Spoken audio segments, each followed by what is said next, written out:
우리 아이들이 있어야 웃음꽃이 피고 또 교회는 영적으로도 신생아들이 있어야 되고 기쁨을 줍니다. 저런 아이들이 계속해서 태어나고 양육되어지는 그 교회 되기를 또 기도합니다. 이제 좀 가운데 건너뛰고요. 1시간 남아서 성경적 자녀 양육 방법에 대해서 좀 말씀드리도록 하겠습니다. 자, 성경적 자녀 양육이라고 하니까 아니 뭐 성경이 구원에 관한 책이지, 성경이 예수님에 대한 책이지 뭐 자녀 양육과 관련이 있냐 하는 이야기들을 또 하죠. 그러나 그렇지 않습니다. 하나님이 생명을 주셨으면 생명에 대한 매뉴얼을 하나님이 주셨다라는 거고, 그래서 이렇게 표현합니다. 같이 한번 따라서 해보실래요? 성경으로 충분합니다. 뭐가요? 자녀 양육이. 자녀 양육이 성경으로 충분합니다. 어쩌면 정말로 몰라서 못하는 것은 10개 중에 하나나 2개밖에 안 돼요. 왜냐하면 우리가 신앙적으로 성장하는 것도 성경에서 가르친 대로 이루어지는 거고, 육적인 성장도 그 바탕에서 같이 또 이루어지게 됩니다. 흔히 말하는 그 시스템 메커니즘은 비슷해요. 왜냐? 성경이 바로 그러한 목적으로 기록되어졌다라고 이야기를 하니까. 우리가 성경 교육의 목적을 하면서 디모데후서 3장 말씀을 같이 보았지만 성경의 본질 자체가 교육이 목적이다라고 이야기를 하고 계셨습니다. 교훈과 책망과 바르게 함과 의로 교육하기에 유익하다. 뭐가요? 모든 성경이 그렇습니다. 성경이 바로 하나님께서 우리를 가르치시기 위한 목적이었다라는 거죠.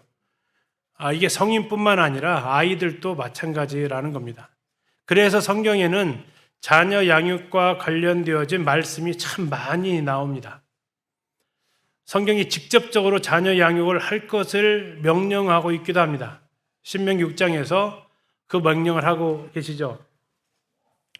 신명기 6장에서도 말씀하는 것은 오직 여호와는 이스라엘아 들으라, 오직 여호와는 유일하신 하나님이시다라고 하면서 너는 먼저 이 말씀을 마음에 새기고 내 자녀들에게 부지런히 가르쳐라. 집에 있든지 길에 있든지 앉았을 때든지 누웠을 때든지 가르칠 것을 말하고 있습니다. 근데 무엇부터 하라겠냐면 너는 먼저 이 말씀을 마음에 새기고, 부모부터 배워야 부모가 가르칠 수 있다라는 거죠. 그런데 말씀이 뭐라고 했냐면 마음에 새기라라고 말씀하고 있어요. 새기는 것은 쓰는 것과 다릅니다. 쓰는 게 쉬우세요? 새기는 게 쉬우세요? 쓰는 게 훨씬 쉽죠. 그러면 쓰는 게 오래 가요? 새기는 게 오래 가요? 새기는 게 오래 가요. 제가 이번에도 터키 그리스 성지순례 갔다 왔지만 돌에다 새겨놨더니 2000년 가고 그대로 있어. 2000년 가도. 비가 오고 바람 불었는데도 불구하고 2000년 가도 돌에 새겨진 글씨들이 그대로 있다고요.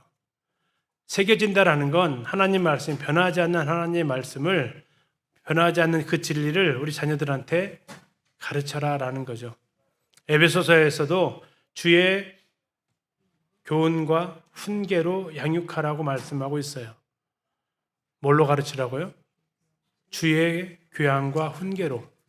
주의 교양으로 가르치라는 것은 뭐냐면 네 걸로 가르치지 말라는 거예요. 누 걸로 가르치라는 거예요? 주님 것으로 가르치라는 거예요. 너는 유임받았다라는 거예요. 유임받았다. 하나님이 우리를, 자녀를 잠시 동안 이 땅에서 키울 그 대상자로 우리를 정하셨다라는 거죠. 그래서 우리 자녀에게 우리의 소유권이 없습니다. 내 자식이 아니고 하나님 자식이다라는 거예요. 하나님께서 그 자녀를 키울 때 제발 네 잔소리로 키우지 말고 나의 교양과 훈계로 가르쳐라 라고 이야기를 하고 있다라는 거죠. 그 가르치기에 앞서 먼저 뭘 해야 되냐? 너희 자녀를 뭐 하지 말고, 노엽게 하지 말고, 노엽게 하지 말라고 가르칩니다. 자녀들이 노여우면 마음을 닫아버려요. 닫으면 교양과 훈계로 가르쳐도 전혀 받아들이지를 않죠. 거기서 말하는 단계는 이제 아까 했던 애착과 통제를 넘어선 그 단계로 들어가는 단계. 잠언에서도 이렇게 얘기합니다. 아들에게, 솔로몬이 그 아들한테 아들아 네 마음을 나에게 다오. 네 마음 내놔라가 아니고 달라고 요청을 하는 거죠. 우리 아이들의 마음을 열지 못하면 아무리 부모가 가르치려고 해도 아이들은 마음을 닫아버리게 됩니다. 특히 청소년기, 사춘기 이 시절 잘 하나님의 말씀을 통해서 해야 우리 아이들이 마음을 열어서 그 말씀을 마음에 내릴 수 있다라는 거죠.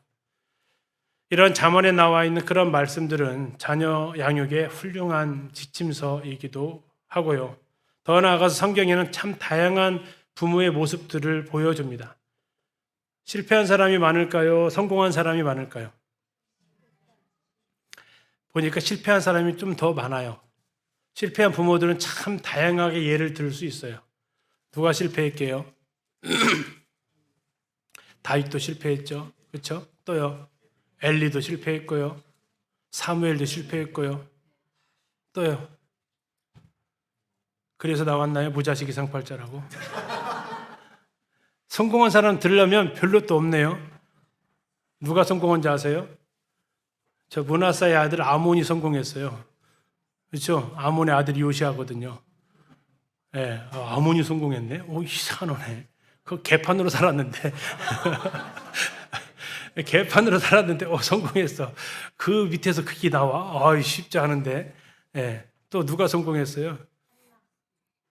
예, 예, 한나 키우기는 엘리가 키웠단 말이에요. 그렇죠? 그 엘리 참, 지 자식은 못 시켰는데, 지 자식 둘은 엉뚱하게 키웠는데, 또 사무엘은 또 성공했네. 또 이상하네, 그게 참. 이상하죠? 예. 그걸 통해서 또 주시는 교훈이 있어요. 신앙은 유전되지 않는다라는 거죠. 부모가 훌륭하다고 자녀가 훌륭하라는 법은 없고, 부모가 엉망이라도 자녀가 또 훌륭하지 못하는 법도 없습니다. 요한복음 1장에 있는 대로 믿음은 혈통으로 나지 않으니까. 근데 우리는 믿음을 자꾸 혈통으로 연결시키기도 하죠.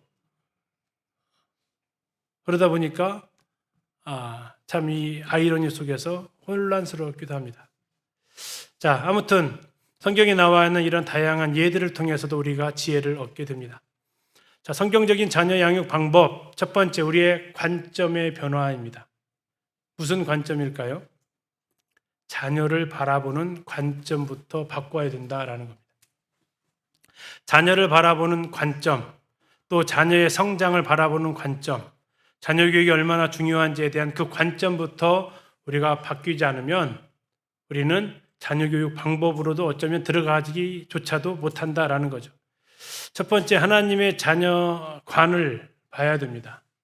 하나님은 어떠한 자녀 관점을 가지고 계실까? 우리 선진 형제님하고 이스라엘 가서 2011년도, 12년도입니다. 총각대, 형제님 기억나요? 총각대 갔는데 이게 좀 성지답사를 하는 건지 자매랑 같이 못 와서 아쉬움을 달래는지 막 했던 그 시기였나요? 네. 처음 갔던 장소가 있어요. 실로라는 곳, 나비 사무엘이라는 장소에 간 적이 있습니다. 거기에 가서 한 나무를 봤어요. 이 나무가 무슨 나무일까 맞춰보세요. 시작도 안 했는데 벌써 답이 나오고. 너무 수준이 높으시다. 자, 이게 그 나무의 잎사귀입니다. 잎사귀. 우리나라에도 없는데. 자, 이게 그 나무의 꽃이고요. 재미가 없네. 이게 그 나무의 열매입니다. 이게 나무에 추수하는 방법이에요. 뭐라고요?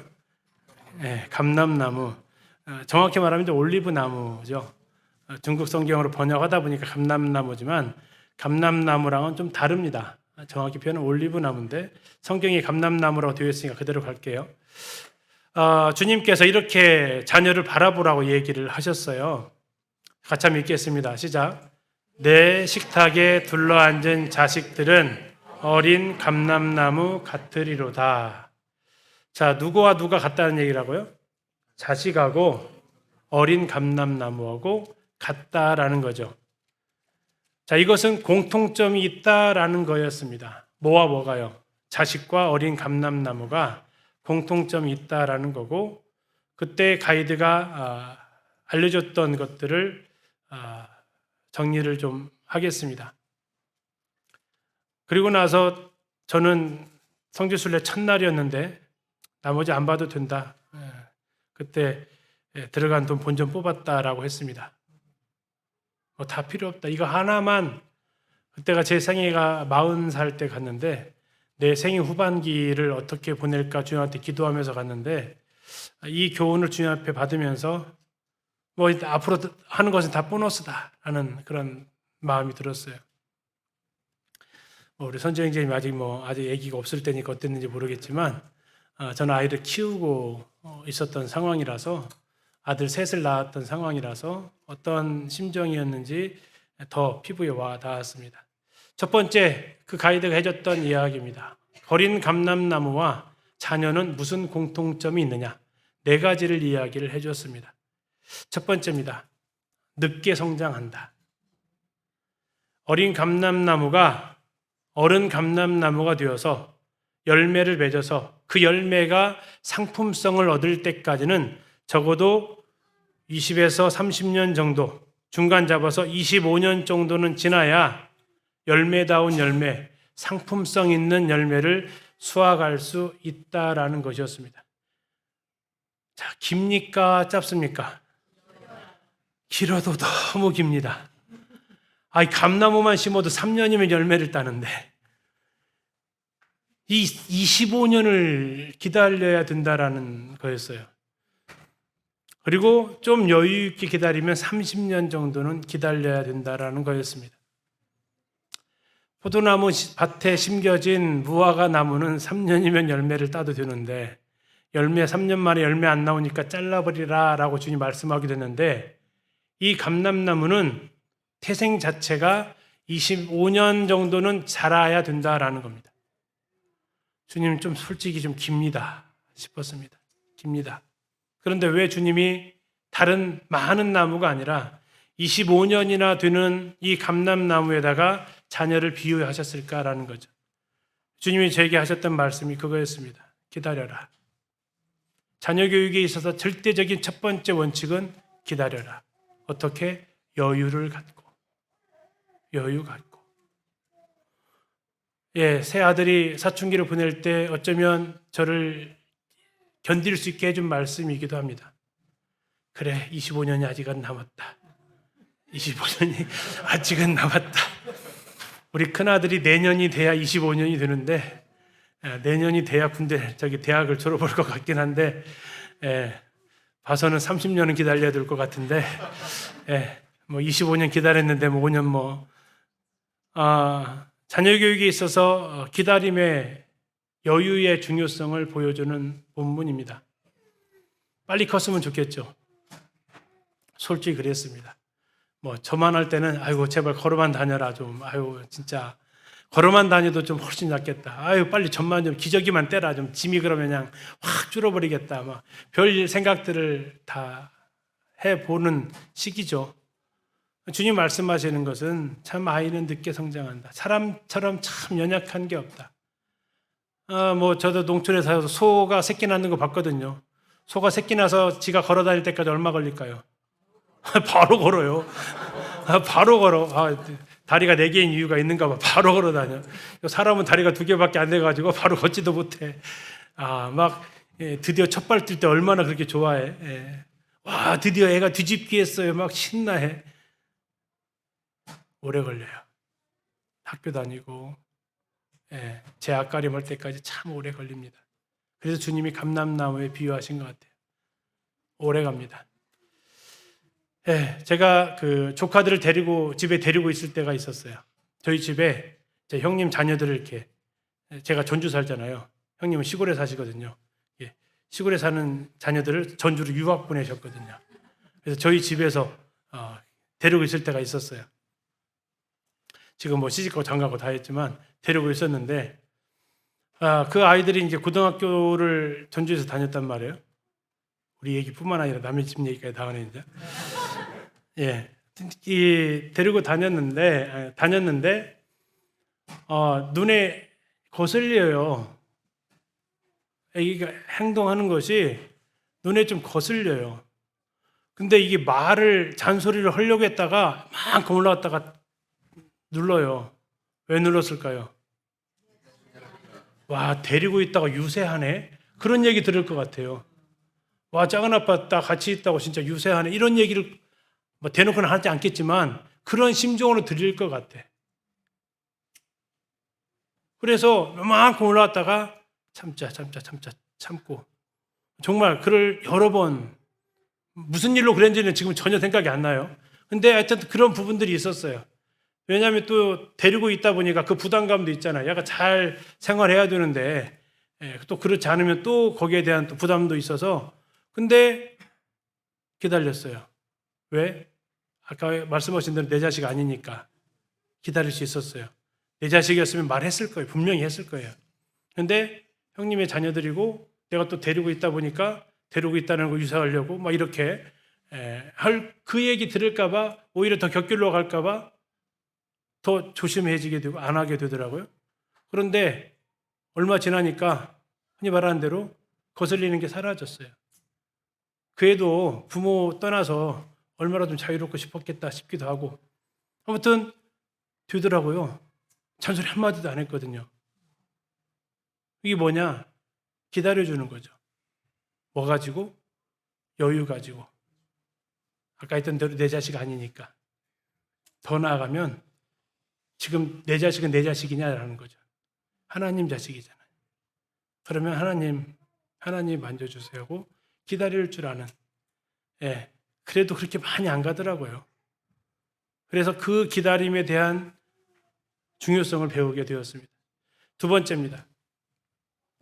감람나무의 특징은 척박한 땅에도 잘 자란다라는 특징을 가지고 있습니다. 좋지 않은 땅에도 산에 막 이스라엘 같은 데 가면 막 산에 막 심겨져 있어요. 계단처럼 쭉 산에 심겨져 있어요. 도대체 좋은 땅도 아니에요. 그런데도 뿌리를 내리면서 잘 자라서 거기서 산에서 맨 보이는 게 그냥 올리브 나무예요. 산에. 거기서 열매를 따내는 거죠. 저게 어떻게 가능하냐. 다른 것 같았으면 말라 죽을 환경인데 거기는 우리나라처럼 뭐 사계절 비 오는 게 아니라 건기에는 6개월 정도 비가 안 와요. 우기에는 비가 오고. 근데 그 6개월간의 건기를 야가 견뎌낼 수 있다는 거예요. 어떻게 해요? 척박한 땅임에도 불구하고 뿌리를 내려서 견뎌낼 수 있다라는 거예요. 그래서 우리 자녀들은 어떤 자녀들이냐? 척박한 환경 가운데서도 자라갈 수 있는 아이다라는 거예요. 제가 아이를 키우면서 제일 먼저 우리 큰아들을 위해서 했던 기도가 뭐라고 혹시 성도님들 비슷하지 않을까 싶어요. 하나님 우리 아들 아프지 않고 잘 자라게 해주세요 라고 기도했어요. 우리 경례님 혹시 그렇게 기도해요? 잘못 하시는 거예요. 고쳐야 돼. 왜 고쳐야 되는지 알아요?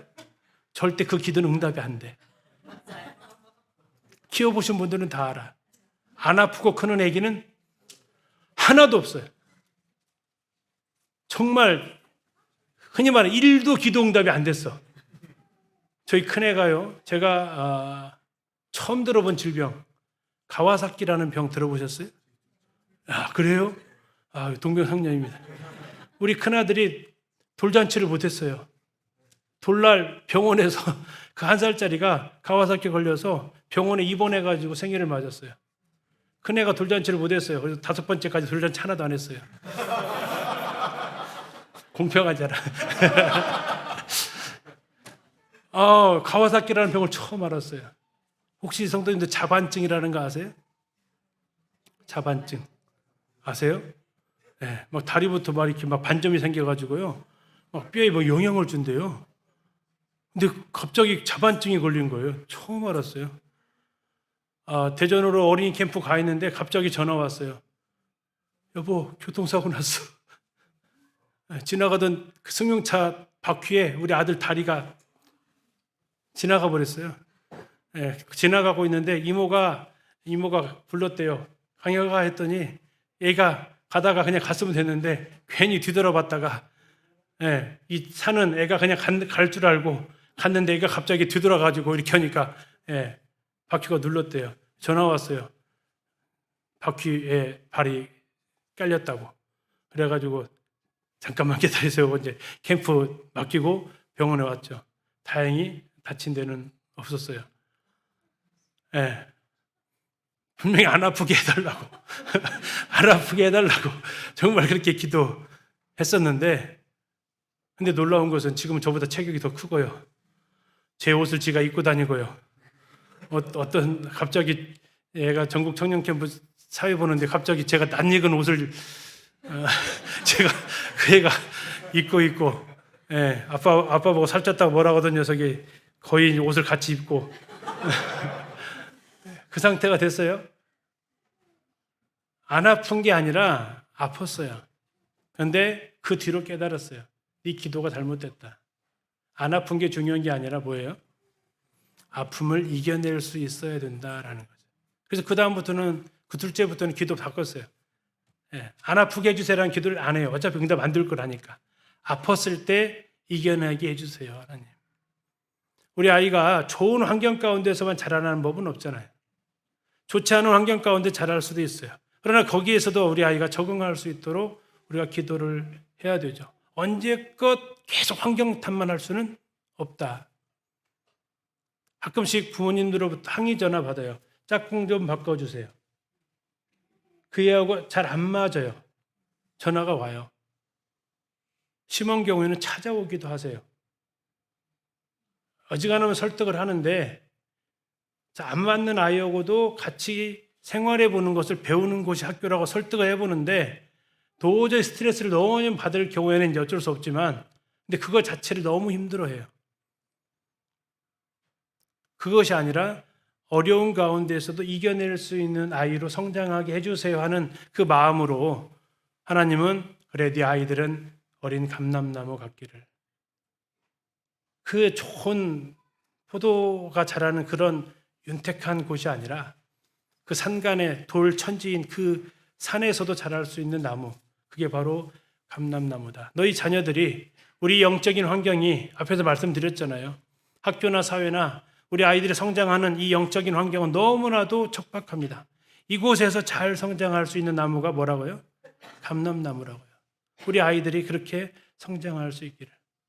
흔히 말하는 저 오염된 더러운 물에서도 연꽃이 피어난다고 불교의 상징이 저 연꽃이지만 하나님께서 그걸 통해서 가르쳐 주시죠. 주변이 더럽다고 피어나는 꽃도 더럽던가요? 아니죠. 오히려 주변이 더 환경이 안 좋기 때문에 그 가운데서 피어나는 꽃이기 때문에 더 아름답기도 하죠. 우리의 자녀들이 아무 문제 없는 곳이 아니라 어렵더라도 환경이 받쳐주지 않더라도 거기서 잘 자랄 수 있기를 부모님들 기도하셔야 돼요. 늘 햇볕만 있는 환경이 아니고 때로는 비바람이 몰아치더라도 그곳에서 성장할 수 있기를 기도하는 거죠. 그게 하나님이 우리의 자녀들을 어린 감람나무에 비유하신 두 번째 이유입니다. 세 번째 이유는 이 감람나무는 수명이 길다라는 겁니다.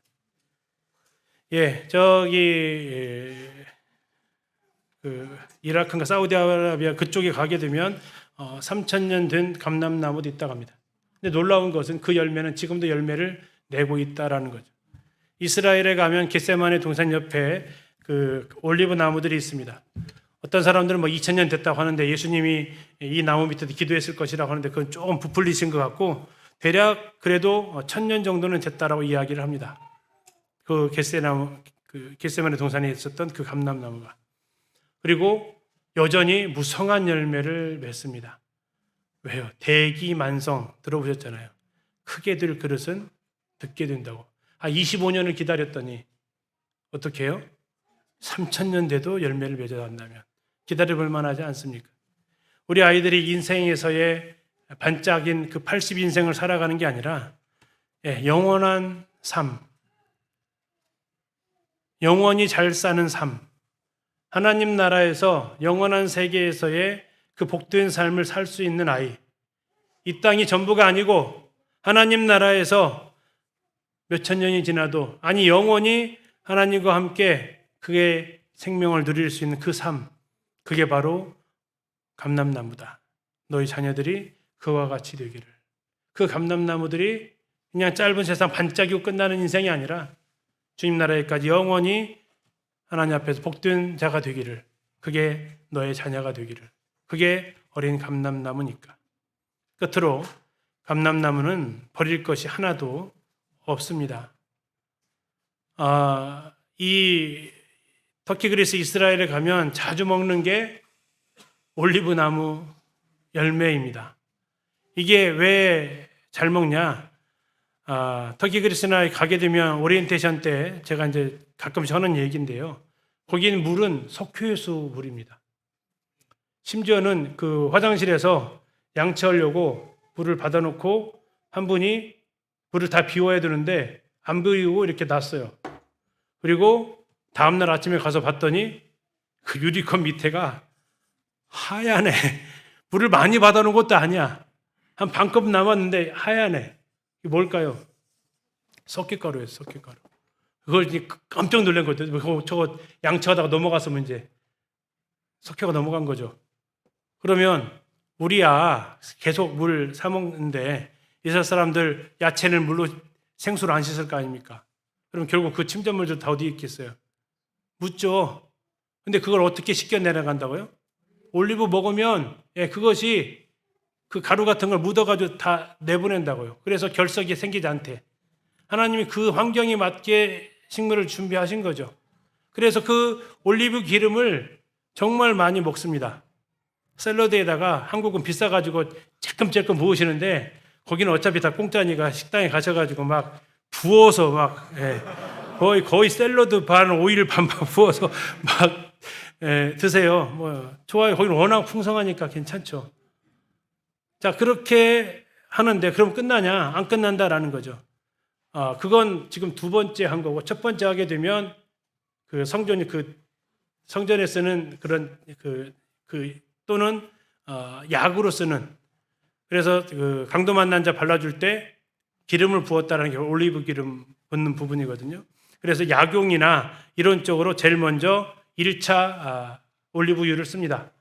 그리고 나서 두 번째 쓰는 것이 엑스트라 버진 해가지고 우리가 먹는 식용을 쓰고요.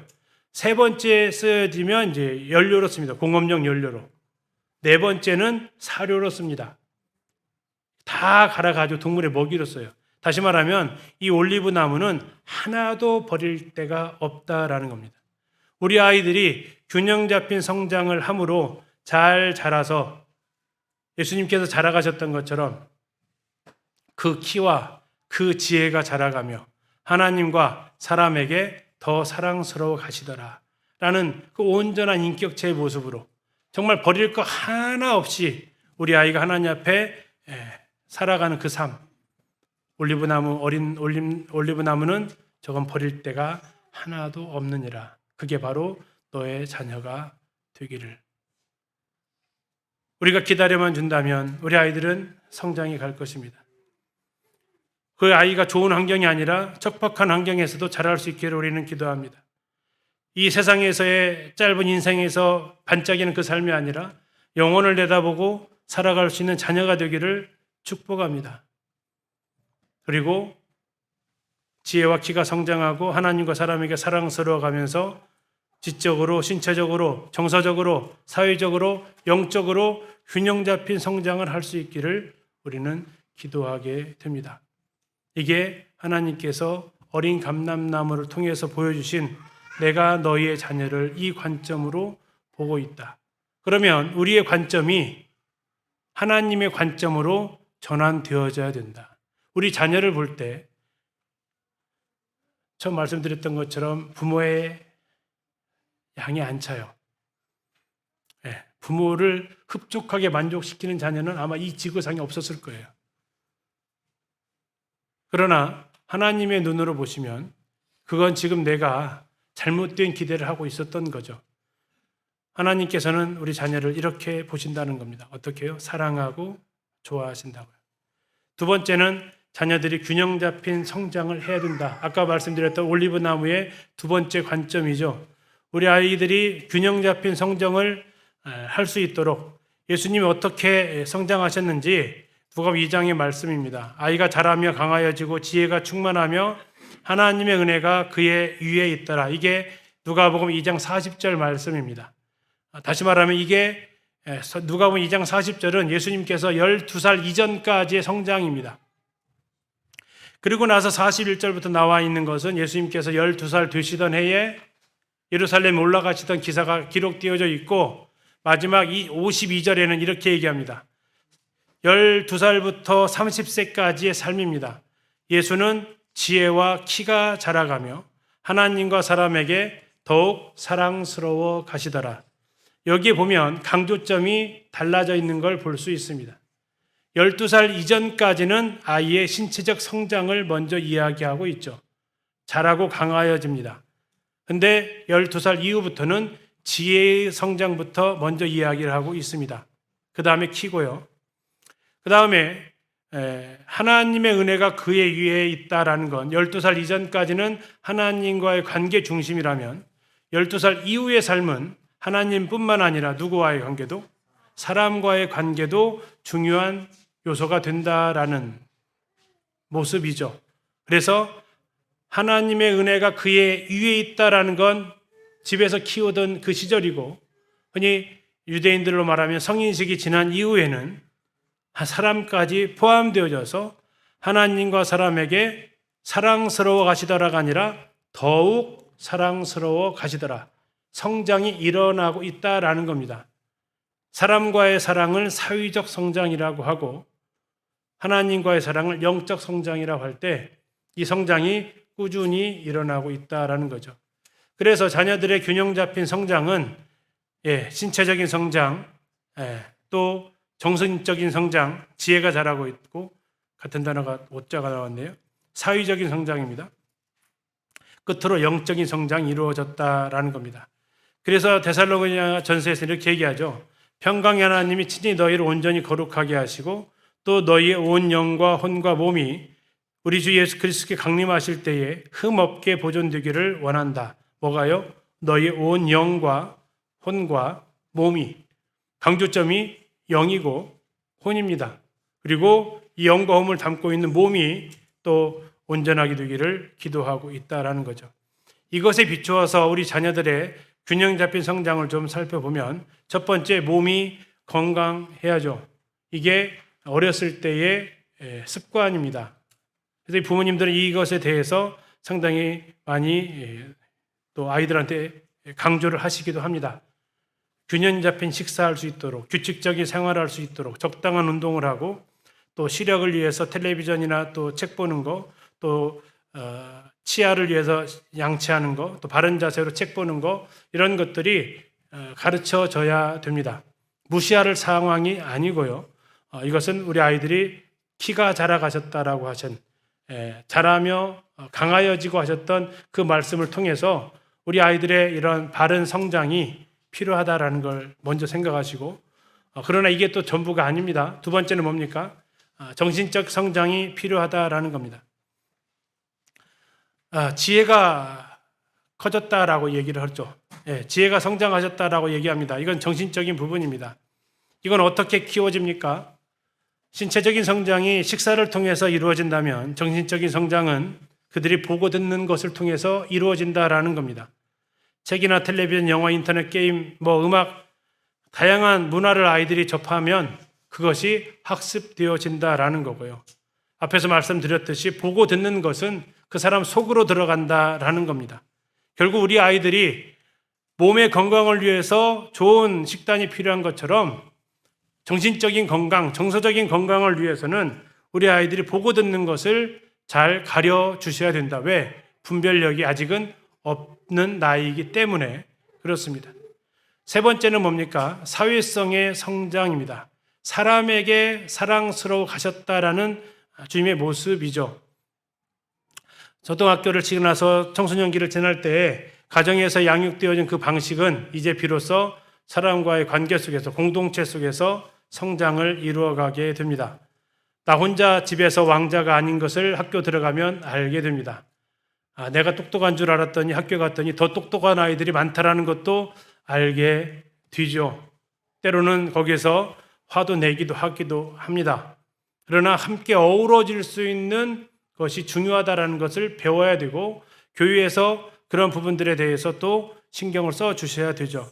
대부분의 가정들이 아이들이 하나하나 둘밖에 되지 않기 때문에 흔히 말하는 사회성을 기르기 위해서 교회 학교는 조금 더 관심을 가질 필요도 있습니다. 또 하나는 이러한 여행을 통해서 내가 아는 세계가 전부가 아니다라는 것을 또 보여줄 수도 있겠죠. 주님께서 말씀하셨던 할 수 있거든 너희로서는 모든 사람과 더불어 평화하라 하셨던 나랑 잘 맞지 않는 사람과의 관계에서도 지낼 수 있는 힘, 앞에서 어린 감람나무가 척박한 땅에서 잘 자랐듯이 환경이 좋지 않더라도 지낼 수 있는 힘, 그러나 누구랑 함께 해서 안 되는 사람이 있다라는 거. 그래서 디모데후서 2장 22절에서도 청년의 정욕을 피하라고 얘기하고 있고 또 성도들과 함께 어울릴 것을 얘기하면서 민수기 22장에서는 발람을 향해서 너와 함께 있는 이 사람이 누구냐라고 물으시는데 우리 자녀들이 친구를 잘 사귈 수 있는 힘, 그 친구들과 같은 공간에서 살아가는 거하고 그 친구와 어울리는 것은 분명히 다릅니다.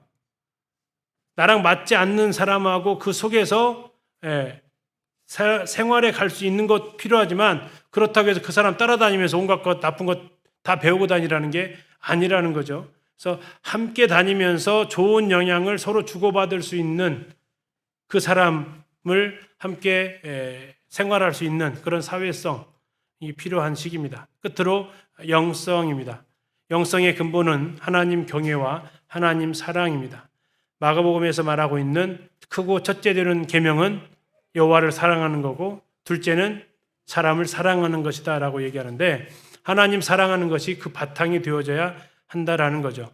그리고 반드시 사춘기 때 이 부분은 유아가 아닌 정확히 말하면 초등학교 5학년부터 시작해서 고등학교 이전에 마무리 지어야 될 두 가지 질문이 있습니다. 첫 번째 마태복음 16장 15절에 나와 있는 그 질문은 예수님께서 하셨던 질문입니다. 너희는 나를 누구라 하느냐? 우리 아이들과 예수님과의 관계가 형성되어져야 되는 시기다. 또는 사도 바울에게 주님이 나타나셨을 때 바울이 물었던 것처럼 주님 누구십니까? 라고 묻는 예수님이 자기에게 질문을 걸어오든지 아니면 내가 예수님을 향해서 묻든지 주님 누구십니까? 라고 우리 이 사춘기 때는 적어도 하나님 앞에 이제는 부모를 통한 신앙이 아니라 하나님과 1대1로 신앙의 관계를 정립해 갈 수 있는 시기가 사춘기다라고 저는 이제 아이들한테 정의를 내려 주었습니다. 사춘기는 반항하는 나이가 아니고 사춘기는 이성 친구 사귈 수 있는 나이가 아니라 사춘기는 하나님께서 너에게 주신 굉장히 중요한 시기다. 이때는 네가 아빠를 넘어설 수 있는 시기다. 아빠의 하나님이 아닌 너의 하나님으로 만날 수 있기 시작하는 나이다. 그래서 너는 이때 예수님을 향해서 물어야 된다. 주님 누구십니까? 아니면 예수님이 너한테 물었을 때 너는 나에게 누구야? 더 이상 아빠의 하나님이 아니라 이제는 너의 하나님으로 만날 수 있는 시기다. 두 번째 질문은 예수님께서 바울에게 나타났을 때 바울이 했던 두 번째 질문은 주님 무엇을 하리이까? 라는 그 질문이었습니다. 이 청소년 사춘기 시대에 반드시 주님한테 물어야 될 두 번째 질문입니다. 주님, 저를 향한 하나님의 계획이 무엇입니까? 하나님께서 저를 향한 뜻이 있으십니까? 저를 이 땅에 태어나게 하시고 저를 구원하셨다면 하나님, 저를 향한 그 계획이 무엇입니까? 제가 무엇을 해야 합니까? 라고 하나님 앞에 물어라. 대학을 지나갈 때도 제발 점수 따라서 지망하지 말고 정말 대학을 지나갈 때 하나님, 네가 이 시기부터 이 질문에 답을 얻지 못하면 이제 차선책이죠. 주변의 의견 따라서 내가 하고 싶은 것 따라서 갈 수밖에 없죠. 시간은 계속 쫓아오니까. 이 시기에 하나님 앞에 물어라. 주님 무엇을 하리이까? 사춘기는 이 두 질문에 대답할 준비를 해야 되는 시간이다. 그랬을 때 네가 바르게 하나님과의 관계 속으로 이제는 들어갈 수 있다. 이제는 아빠의 하나님이 아닌 너의 하나님으로 그래서 네가 이 시기가 중요하다. 사춘기는 그러한 시간이다. 라는 거죠. 그러나 하나님 밖에서는 하나님을 모르기 때문에 이 시간이 질풍노도의 시간이고 이 시간이 주변인의 시기고 이 시간에 반항을 하게 되고 이런 시간들로 보내는데 하나님을 아는 너는 이 시간을 그렇게 보내기를 바란다 하는 관점입니다. 자녀들의 균형 잡힌 성장을 위해서 우리 부모님들 몸의 건강, 다음에 정서적인 지식적인 건강, 다음에 사회성, 영성을 위해서 우리가 어떻게 서포트해 줄 것인가를 고민하시는 부분이 되어지길 바랍니다. 세 번째는 자녀 교육에 대한 중요성을 우리가 인식해 가는 것이다 할 수 있겠습니다. 하나님께서 우리에게 자녀 교육이 얼마나 중요한지를 가르쳐 주고 계시는 거죠. 왜 중요합니까? 하나님은 어떤 일을 하실 때 사람을 통해서 그 일을 하셨다라는 겁니다. 아담이 범죄했을 때 하나님께서는 창세기 3장 15절에서 여자를 통해서 후손을 내서 이 문제를 해결하시겠다라는 말씀을 하시죠. 이스라엘 백성을 애굽에서 불러내시기 위해서 하나님께서는 모세를 태어나게 하십니다. 하나님께서는 이스라엘 백성을 블레셋에서 구원하시기 위해서 난임 부부, 불임 부부였던 마노아와 그의 아내 사이에서 삼손을 태어나게 하신다라는 겁니다. 하나님께서는 인류를 구원하실 때 한 아이를 태어나게 하셔서 그 계획을 실행해 가신다라는 거죠. 누구도 이 땅에 우연으로 태어난 사람은 없습니다.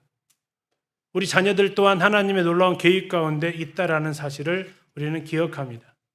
우리 아이들이 그것을 위해서 우리가 무엇을 해야 될지가 우리는 기도의 제목이다라는 거죠.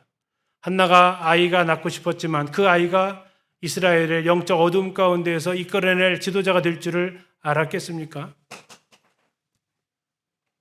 아므람과 요게벳이 모세의 아름다움을 봤지만 그가 이 민족을 출애굽시킬 줄을 누가 알았겠습니까? 그러나 하나님은 한 아이의 출생을 통해서 그 길을 계획하신다라는 겁니다. 하나님은 우리에게 자녀를 맡겨주셨습니다. 이것은 우리의 하나님께서 나에게 맡겨주신 기업입니다. 그 기업을 잘 돌보는 것이 우리의 책임이다라는 거죠. 어떻게 해요? 하나님께 더욱 사랑스러워가는 아이로 키울 수 있도록 하나님의 기업을 이을 후사가 될 수 있도록 부모의 꿈을 대신 이루어주는 것도 아니고 네 꿈을, 네 자아를 실현하라는 것도 아니고 하나님께서 너를 향해 갖고 계신 그 목적을, 그 계획을 이루어갈 수 있는 아이. 그래서 아이한테 물어볼 때 네 꿈이 뭐야? 라고 묻는 게 아니라 너를 향한 하나님의 계획이 무엇인지 물어봤니? 라고 자꾸 물어보는. 그리고 부모도 역시 하나님 우리 아이를 향한 하나님의 계획이 있으십니까? 내가 이렇게 키워보고 싶습니다가 아니고 하나님의 뜻이 무엇입니까? 라고 우리가 하나님, 그 자녀를 주신 하나님 앞에 물어보는 그 책임이죠. 성경에서 우리에게 자녀 교육의 그 책임을 말씀하시면서 부모가 해야 될 책임이 있습니다. 첫 번째는 하나님의 말씀을 가르칠 책임이 있습니다. 특별히 이거 아비드라라고 얘기하고 있지만 이건 부모를 다 가리켜서 말씀하는 부분이고 그러나 문자적 그대로 적용하게 되면 이건 어쩌면 정말 아버지의 책임입니다. 아버지가 해야 될 책임은 돈 벌어오는 것만 있지 않습니다. 경제적 책임만 있지 않고요. 영적인 책임이 아버지에게 있고 실제로 유대인들은 그것을 아버지가 책임을 가지고 행했습니다. 그러나 오늘날 많은 아버지들이 경제적인 필요를 채우기 위해서 영적인 이 책임을 아내들에게, 엄마에게 떠넘기셨고 엄마도 버거우면 교회로 떠넘겼고 아이들은 자꾸 토스 해가지고 아이들은 제대로 양육을 받지 못하는 현실인데 다시 하나님의 말씀을 부모님들이 아니 아버지들이 이 부분을 감당을 하셔야 됩니다. 아버지가 안 계시면 또는 아버지가 부재 시에는 엄마들이 그 일을 하셔야겠죠. 그러면 뭘 가르쳐야 되냐? 잠언 22장에서 말하고 있는 마땅히 행할 길을 가르쳐라라는 겁니다. 잔소리로 하지 말고 잔소리하면 누구 닮은 애가 나와요? 나 닮은 애가 나옵니다. 왜요? 잔소리를 하는 이유가 내 마음에 안 들어서 그러니까. 잔소리를 한다라는 건 이렇게 한번 생각해 보세요. 망치를 가지고 정을 쪼아내는 건데 잔소리 할 때마다 이렇게 쪼아내면 결국 그 아이는 누구 닮은 아이가 나와요? 나 닮은 아이가 나와요. 괜찮으시겠어요? 우리 아이가 나 닮았으면 괜찮으시겠어요? 그럼 하셔야죠. 그러나 로마서 8장에서 말씀하고 계시지 않습니까? 아들의 형상을 본받게 하기 위해서 하셨다. 그러면 내가 잔소리하면 나 닮은 애가 나오지만 하나님의 말씀으로 잔소리가 하나님의 말씀으로 가르치면 누구 닮은? 그리스도를 닮은 아이가 생겨난다라는 거죠. 성경의 창세기를 자세히 보면 하나님 우리를 누구의 형상으로 만드셨어요? 하나님의 형상으로 만들었어요. 근데 5장에 딱 들어가니까 아담은 자식을 낳았는데 누구 형상을 닮았을까요? 그 자식은 아담의 형상을 닮은 자식이 나와요. 사람이 손대기 시작했어요. 그러지 마시고 하나님 앞에 하나님 손대 주세요. 하나님, 저는 마이너스의 손, 하나님은 마이다스의 손. 내가 만지면 망가지는데 하나님이 만지면 고쳐지니까. 세 번째로 자신과 자녀를 위해서 울어야 될 책임이 부모에게 있습니다. 누가복음 23장에 예루살렘의 딸들아 하시면서 하셨던 말씀입니다. 이건 역시 그러면 엄마만 울어야 되느냐? 아빠도 울어야 됩니다. 그러나 더 큰 책임은 엄마에게 있습니다. 아빠의 더 큰 책임은 뭐고요? 말씀으로 가르치는 책임. 엄마의 더 큰 책임은 자녀를 위해서 울어야 될 책임. 운다라는 게 뭐예요? 기도하는 거죠. 자녀를 위해서 기도해야 됩니다. 그러기 위해서는 먼저 나를 위해서 먼저 기도하셔야 돼요. 너희와 너희 자녀를 위해서 올라가셨으니까. 자녀가 안 바뀌는 것에 대해서 자꾸 고민하지 마시고 내가 안 바뀌는 것에 대해서 먼저 우셔야 돼요. 그리고 나서 자녀가 하나님 말씀으로 변화될 것을 우셔야 되고요. 제가 자녀 교육하면서 이 말씀, 흔히 말하는 뼈 때리는 말씀이었습니다. 자녀를 위해서 네가 울지 않으면, 기도하지 않으면 네가 자녀로 인해서 울 날이 올 것이다 라는 거였어요. 지금 울지 않으면 나중에 울 날이 올 것이다 라는 거였습니다. 이걸 두 마디로 하면 울래 울게 해줄까? 한번 해보실래요? 울래 울게 해줄까? 혹시 등골이 서늘하지 않으세요? 전 주님한테 이 음성을 들었을 때 진짜 등골이 진짜 서늘했어요. 야, 너 울래? 아니면 울게 해줄까? 조용히 있는데 한번 그 얘기 들어보세요. 등골 오싹하지 않나? 오늘 저녁에 혹시 잠 안 오시면 그 생각해 보세요. 정말 울지 않으면 울게 될 날이 오더라고요. 근데 어떤 걸 원하세요? 우실래요? 울게 해주시면 울래요? 네, 그냥 아예 항복하고 나가는 게 훨씬 낫다. 네 번째, 자녀를 노엽게 하지 마시고 혼을 내세요? 화를 내세요? 그게 그거죠, 그렇죠? 완전히 달라요. 혼내셔야 될까요? 화내셔야 될까요? 혼내야 돼요. 화를 낸다고 할 때 저 화자는 무슨 화자일까요? 불화자예요. 화를 낸다라는 것은 불을 던져버리는 거예요. 제가 여기서 불을 확 던져버리면 성도님들 감사합니다 받으실래요? 아니면 어떻게 하실래요? 네, 확 쳐버립니다. 저거 닿았다면 나 죽으니까. 자녀들한테 화를 낸다라는 게 뭐냐면 불을 던지는 거예요. 그럼 자녀들이 그거 받을까요? 안 받아요. 자녀들 쳐버려요. 받으면 죽어요. 그래서 화를 내는 부모와 아이들은 같이 언성이 높아지게 되어져 있어요. 그래서 화를 내고 있는지 혼을 내고 있는지 뭘로 구분하냐면요. 내 목소리 보면 알아요. 어떤 사람이 목소리를 크게 낼까요? 혼내는 사람 목소리가 클까요?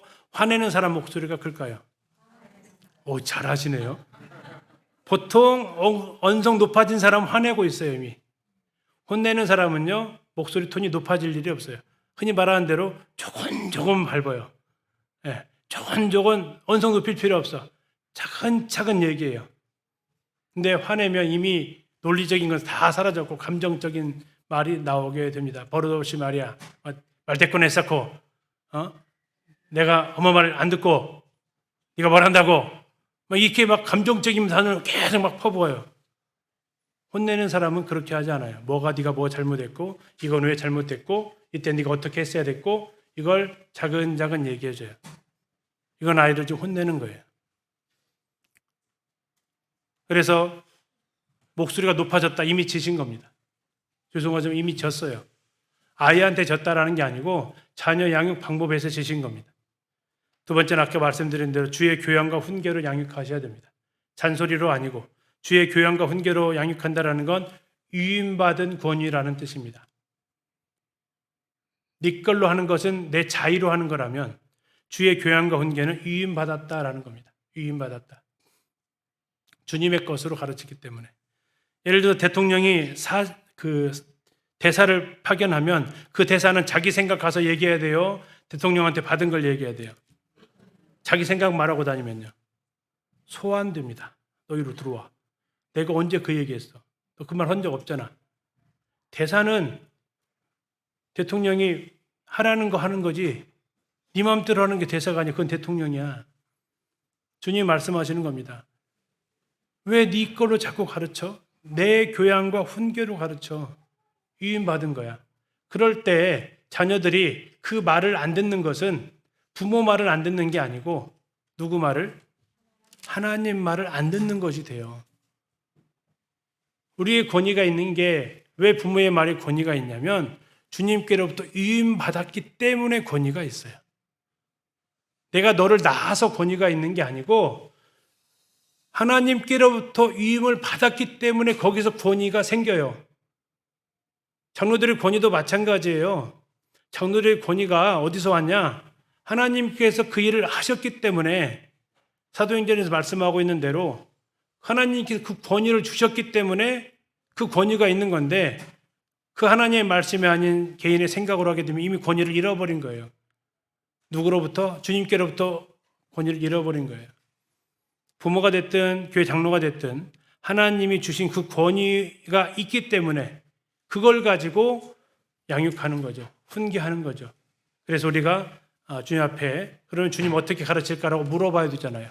주의 교양과 훈계가 뭡니까? 물어보셔야 되잖아요. 그게 성경에 기록되어져 있다고요. 자, 마지막으로 이제 유아가 아닌 좀 성장한 아이들, 저 같은 경우에는 주님 해보려고 했더니 F학점 맞고 자꾸 주셨잖아요. 그러면 그 F학점 맞고 성장한 아이는 어떻게 해야 돼요? 그랬더니 하나님이 저한테 한 말씀 딱 하셨어요. 첫 번째 말씀입니다. 너희 중에 누구든지 지혜가 부족하거든 모든 사람에게 후히 주시고 꾸짖지 아니하시는 하나님께 구하라. 기도하라라는 얘기입니다. 하나님께 구하라. 솔로몬이 그랬죠. 왕이 되었을 때 하나님, 제가 약관 20살의 나이에 왕이 됐습니다. 대충 솔로몬이 왕이 됐을 때 나이가 그 정도 되거든요. 근데 아버지가 잘했어요? 잘못했어요? 참 잘했어요. 아빠가 잘못했으면 솔로몬이 조금만 잘해도 잘하는 것처럼 보이거든요. 근데 선임자가 잘하면요, 후임자는요, 엄청 부담스러워요. 선임자가 워낙 잘해놓으면 후임자가 웬만큼 해가지고는 욕먹기 딱 좋아요. 다윗이 얼마나 부담스러웠을까 생각해 보셨어요? 솔로몬이 얼마나 부담스러웠을까 생각해 보셨어요? 아니, 앞에서 좀 엉망진창을 해놓으면 뒤에서 들어간 사람은 조금만 해도 빛이 나. 제가 기간제 때 그랬거든요.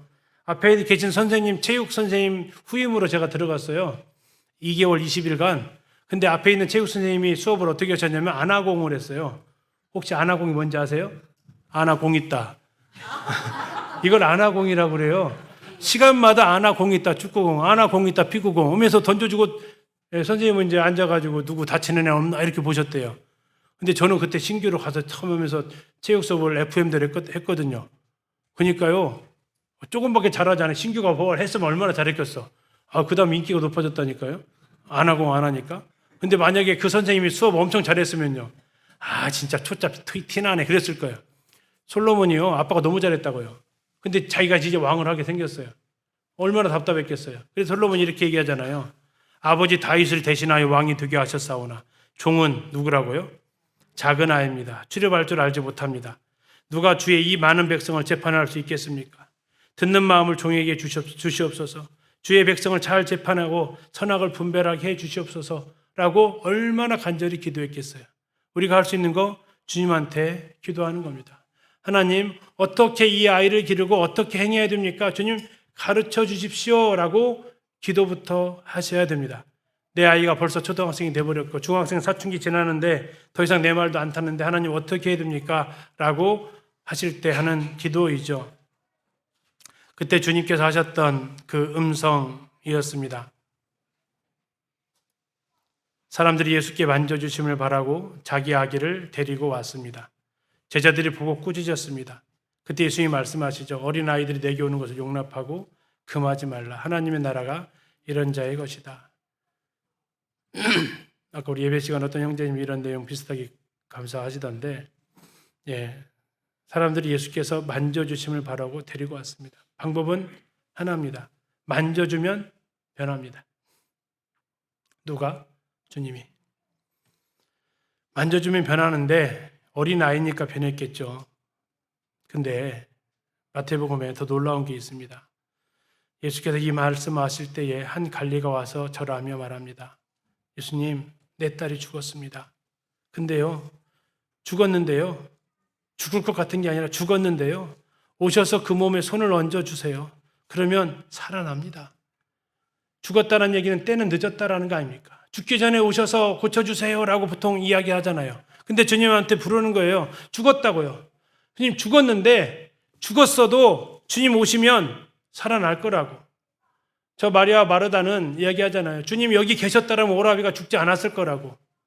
근데 어쩌면 이 야이로는, 회당장 야이로는 더 믿음이 좋지 않았나 싶어요. 죽었어요. 그런데 주님 오셔서 그 몸에 손을 얹어주시면 뭐 한다고요?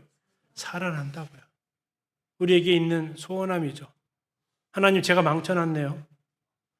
하나님 그래서 제 손도 안 타네요. 근데요 하나님, 그래도 주님이 만져주시면 살아날 것 같은데요. 주님 좀 만져주실래요? 와주실래요? 정말 아이들 할 때 잔소리가 막 여기까지 올라와요. 우리 아이들 하면서 참고 해봤자 안 되고. 그런데 어느 순간 주님이 만져주시더라고요. 주님이 만져주셔서 한 성도님이 그래요. 무슨 일이 있었어요? 무슨 일이 있었어요? 아니, 왜 내 형제님 아들이 예배 시간에 입 열기 시작했대요? 무슨 일이 있었어요? 그래서 제가 그랬어요. 주님이 만져주셨어요. 제가 만지면 자꾸 곁길로 갈 것 같은데 그냥 기다리고 주님 만져주세요 했어요. 그리고 어느 순간 됐을 때 아들하고 얘기를 했어요. 참 아빠가 너한테 하고 싶은 말이 많았는데 안 했다. 아들이 뭐라고 할게요? 알죠. 지도 알았다는 거죠. 알죠. 근데 말 안 하기를 잘한 것 같다. 그러면서 계속 아빠는 기도했다. 하나님이 만져주세요. 하나님이 터치해 주시면 내가 회복될 거예요. 나을 거예요. 살아날 거예요. 근데 너무 감사하다. 내가 자꾸 손댔으면, 내가 잔수를 자꾸 손댔으면 더 곁길로 갔을 것 같은데 그냥 주님 만져주세요. 주님이 터치해 주세요. 그러면 삽니다. 했을 때 주님이 해주셔서 너무 감사하다. 그렇죠. 주님이 해주시면 됩니다. 어릴 때는 아까 했던 대로 훈계하고 애착하면은 성장해요. 근데 사춘기 넘어가면 거기에 자꾸 손대면 자꾸 곁길로 가더라고요. 그럴 때 유일한 방법이 하나, 주님 만져주세요. 주님 죽었는데요. 주님 만져주시면 살아요. 그래가지고 이걸 가지고 제가 이제 큐티 글을 써가지고 이렇게 어디 올리는 곳에다가 예전에 그 카카오 스토리라고 있었어요. 거기다 올렸어요. 그랬더니 저 부산에 있던 어떤 한 자매님이 제 글을 보셨어요. 이 글을. 그래가지고 그 자매님이 그 글을 퍼다가 다른 분한테 줬어요. 근데 그 자매님이 이제 그 성인 자녀 문제로 굉장히 눈물을 흘리던 분이에요. 근데 이 말씀, 제가 나눴던 그 말씀 보면서 이제 위로를 받으셔요. 그래서 갑자기 연락해서 연락이 왔어요. 사실은 이렇게 해서 내가 퍼줬는데 이렇게 해서 퍼져서 갔어요. 이렇게. 자기 너무 절망이었는데 그래요 주님 죽었어요. 인정하셔요. 주님 진짜 죽었어요. 제 아들 죽었어요.